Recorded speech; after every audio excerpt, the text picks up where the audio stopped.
Fala aí, meu amigo tricolor, minha amiga tricolor, raizeiros de todo o planeta. Satisfação gigante mais uma vez estar com os amigos para falar do nosso querido, do nosso amado e para lá de sofrido São Paulo Futebol Clube.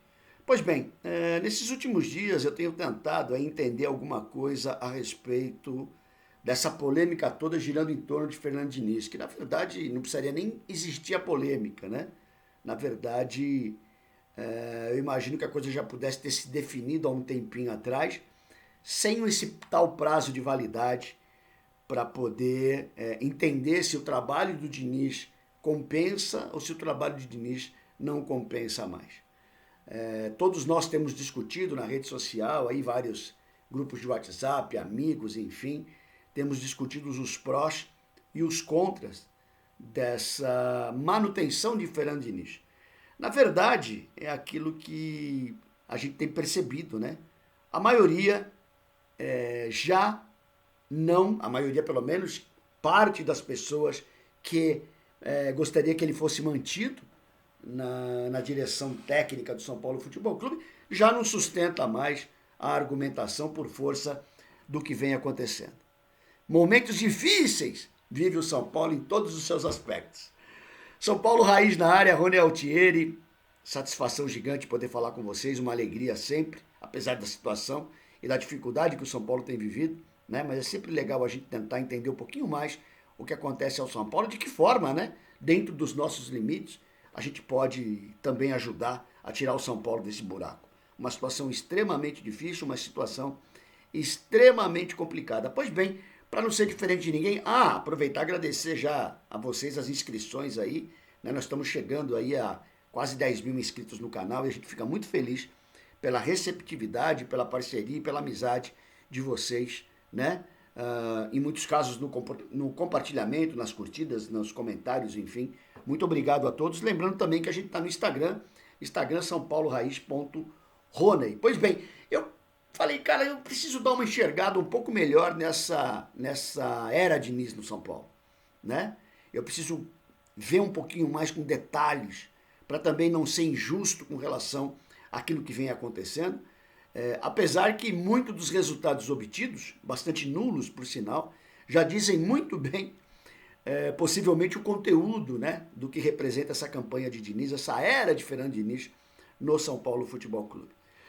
Eu me lembro que em fevereiro eu fiz um vídeo aí, foi bastante polêmico na época, tá inclusive aí no YouTube, quem quiser dar uma olhadinha ali em fevereiro, em que eu falo justamente a respeito dos Dinizetes, que são os caras que defendiam à época Fernando Diniz, e dos Dinizentos, né, que são os caras que criticavam e já queriam o final do trabalho do Fernando Diniz no São Paulo. É aquilo, né? Para muita gente é precipitada a saída, principalmente naquele momento, e hoje a gente enxerga que talvez a coisa já pudesse ter mudado naquela época.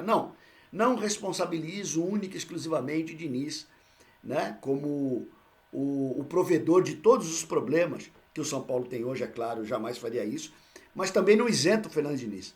O Fernando Diniz hoje é o grande responsável pelo que acontece dentro de campo no São Paulo, né? A gente pode concordar que o São Paulo não tem o pior dos elencos, pode não ter o melhor, mas não tem o pior dos elencos e, portanto, a gente esperava uma produção muito maior dessa do que vem acontecendo. Pois bem, e aí eu fui lá fazer dar uma esmiuçada na vida de Fernando Diniz, fazer um relatório aí, levantei todas as partidas e cheguei a algumas conclusões que me levam a acreditar que realmente ele não tem hoje, infelizmente, nada contra a pessoa de Fernando Diniz, né? Mas contra o técnico Fernando Diniz. Tudo, absolutamente tudo. Os números estão saindo aí aos montes de várias referências. Tem uns números aí apresentados em Campeonato Brasileiro pelas equipes que ele passou, que dão conta aí de 30 e poucos por cento de aproveitamento. Infelizmente, não tem como, né, Diniz? Não tem como a gente aceitar ou assimilar esse tipo de coisa. E eu imagino que você seja um grande responsável por isso mesmo. Tenho conversado muito com alguns treinadores amigos, né? Com algumas pessoas também que entendem um pouco mais com relação a essa coisa de ser treinador dentro do campo, e eu não sou treinador, mas por isso que eu converso com essas pessoas. E alguns, né? A gente chega à conclusão conversando justamente por isso, né? Uma das funções do treinador é poder tirar o máximo de potencial de cada jogador que ele tem. Esse é um trabalho que ele tem. Então, se o jogador não está muito adaptado àquela condição, ele procurar de repente um espaço no time para aquele jogador, que ele possa render e produzir um pouco mais. A gente está vendo nos outros clubes isso acontecer, treinador tirando o jogador de uma posição, melhorando o desempenho dele na outra, porque o aspecto físico já não atende muito. Enfim, essa é uma parte que ele tem que fazer.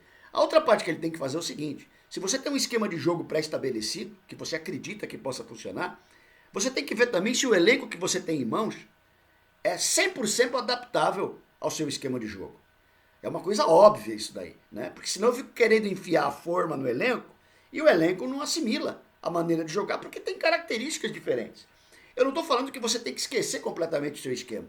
Eu estou dizendo que você tem que dar uma atualizada nele com relação ao elenco.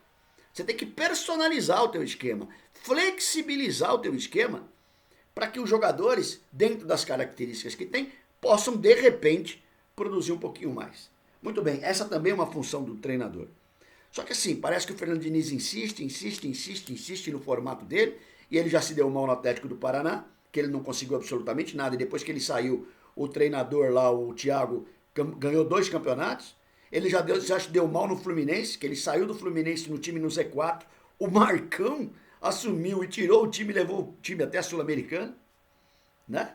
E agora no São Paulo. Então assim, se o Diniz não tiver esse poder de flexibilizar, ele vai morrer com o porco-espinho, que é o esquema tático dele, no colo dele.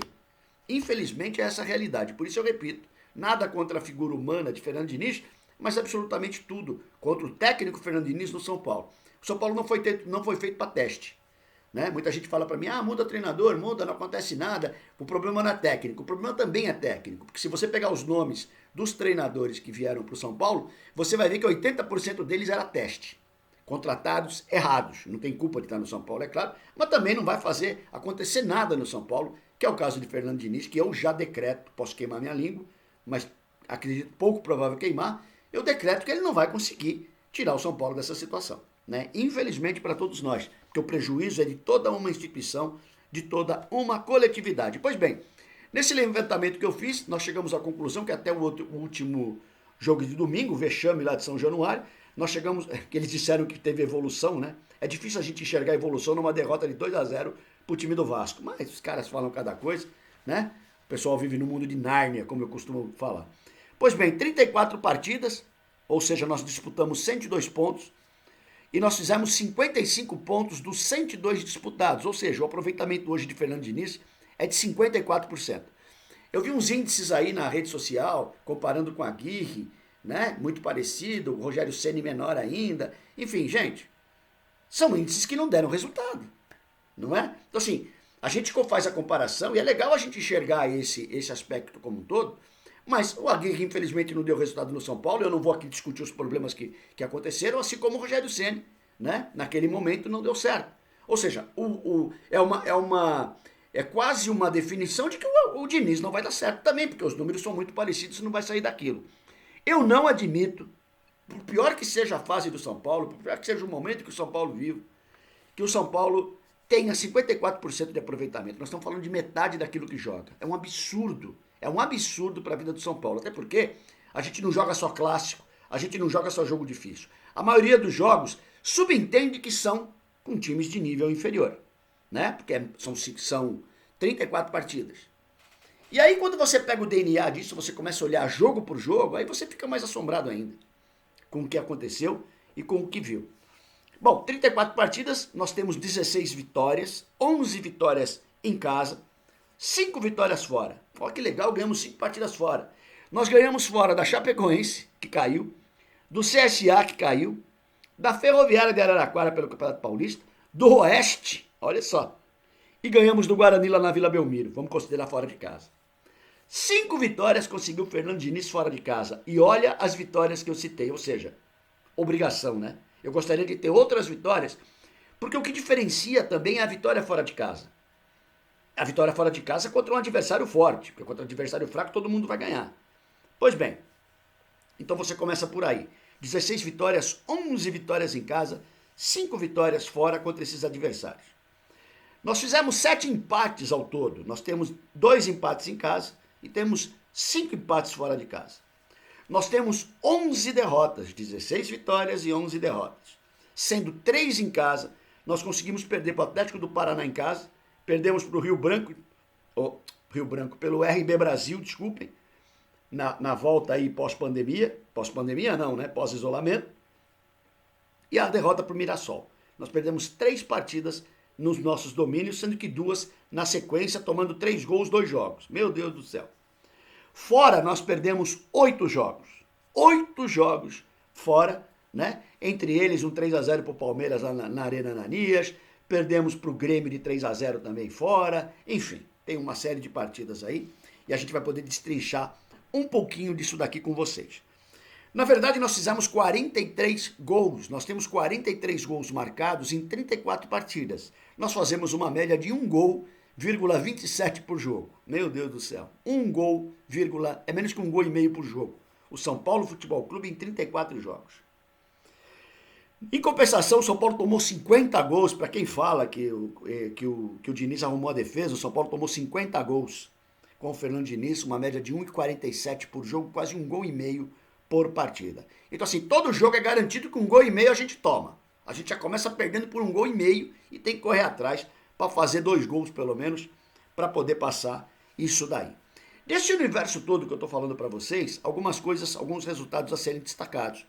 Eu separei aqui como resultados significativos. Claro, vamos exaltar aquilo que foi bom. Se é que teve alguma coisa boa, eu achei aqui algumas coisas interessantes dessas 34 partidas de Fernando Diniz. Como, por exemplo, significativo 6 jogos. Atenção, de 34 jogos, eu gostaria de destacar 6. E estou forçando aqui em alguns casos. Nós empatamos com o Flamengo no Maracanã, na estreia de Fernando Diniz, que foi um baita resultado, por tudo que cercava a partida. Nós ganhamos de 1-0 do Corinthians no Morumbi, um jogo que inclusive eu estava lá, e é um clássico. Nós ganhamos do Internacional de Porto Alegre, um 2-1, que nos ajudou a chegar na fase de grupos da Libertadores, né? Nós ganhamos de 4-0 no Oeste. Ah, Rony, mas 4-0 no Oeste você está pondo de destaque? Sim, gente. 34 jogos foi o único resultado que nós conseguimos de 4-0. Os outros resultados é para baixo disso. Quem te viu e quem te vê em São Paulo.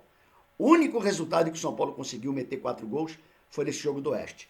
Ganhamos do Santos, já no estádio vazio, 2-1, né, com o Pablo.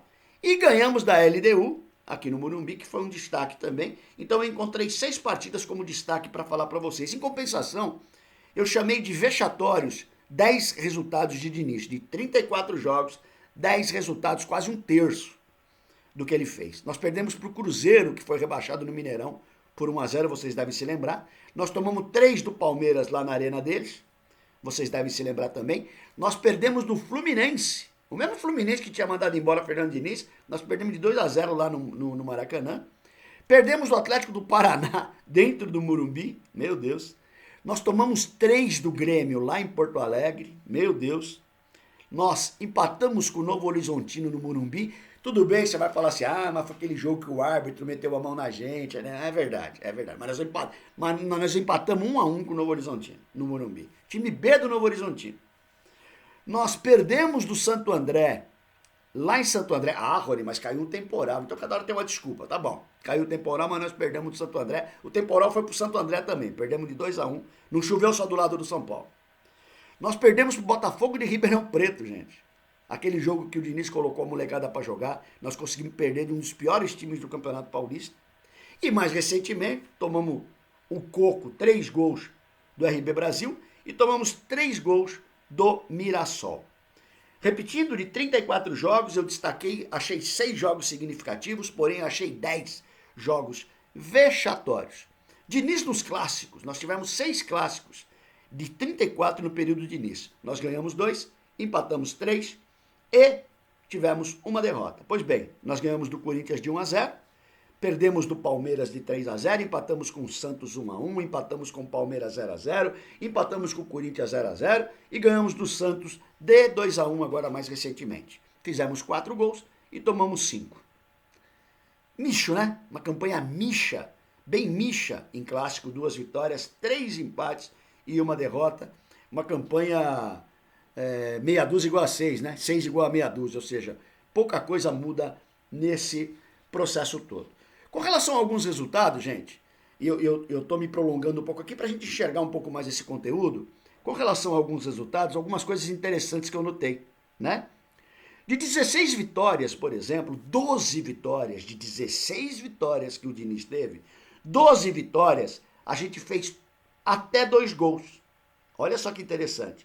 Nós ganhamos 4 partidas de 1-0, ganhamos 6 partidas de 2-1 e ganhamos 2 partidas de 2-0. Pra vocês terem uma ideia. Então, assim, de 16, 12, a gente não conseguiu fazer mais do que 2 gols. Lembrando que 4 foi 1-0. Ou seja, um ataque pouquíssimo eficiente. Pouquíssimo eficiente. Eu estou falando das 16 vitórias que o São Paulo teve, né?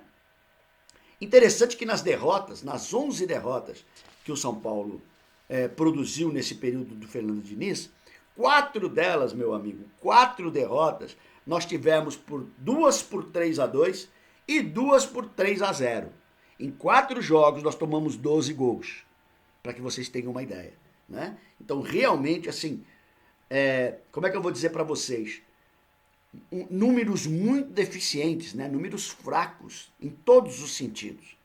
Eu estou dizendo para uma realidade de São Paulo Futebol Clube. Talvez fosse num outro clube esse tipo de realidade aqui, e os caras estavam dando troféu pro treinador, né? Diante dessas conquistas. Então, assim, gente, eu quis mostrar, na verdade, um pouquinho para vocês do que realmente representa até esse momento a passagem de Fernando Diniz no São Paulo. E quero acreditar, aí é uma opinião muito particular minha, eu conto com a de vocês também, o seguinte: não são números suficientes para mantê-lo. A outra pergunta é, até quanto tempo nós vamos esperar que alguma coisa mude no trabalho de Fernando Diniz? Até quando? Quanto tempo tem o São Paulo? Paciência, artigo de luxo nas arquibancadas do Morumbi, não existe mais, né? Ninguém tem mais, é claro. O São Paulo é para ontem. O São Paulo não é para daqui a 4, 5 meses. O São Paulo é para ontem. O São Paulo não é para daqui a 2, 3 jogos. O São Paulo é para o próximo jogo, depois dos vexames ultimamente produzidos. Fiz questão de mostrar isso aqui para vocês, para a gente ter uma ideia geral, né? Uma ideia um pouquinho mais ampla. Eu vou publicar esses números todos aqui também com mais detalhes lá no meu Instagram, para que vocês tenham uma ideia. E a gente vai acompanhando esse passo a passo, esperando, claro, que na quinta-feira o São Paulo consiga ganhar do Bahia e respirar um pouquinho mais nesse campeonato. Legal, gente? Fica aberto aí para as considerações de vocês, sempre muito legais. Passo lá nos comentários, dou uma lida, respondo alguma coisa e agradeço demais a participação de todos aqui no São Paulo Raiz. Tá bom, pessoal? Avante, tu és forte, tu és grande, São Paulo Futebol Clube, Rony Altieri, São Paulo Raiz na área. Quem não se inscreveu no canal, por gentileza, se inscreva. Grande abraço, gente!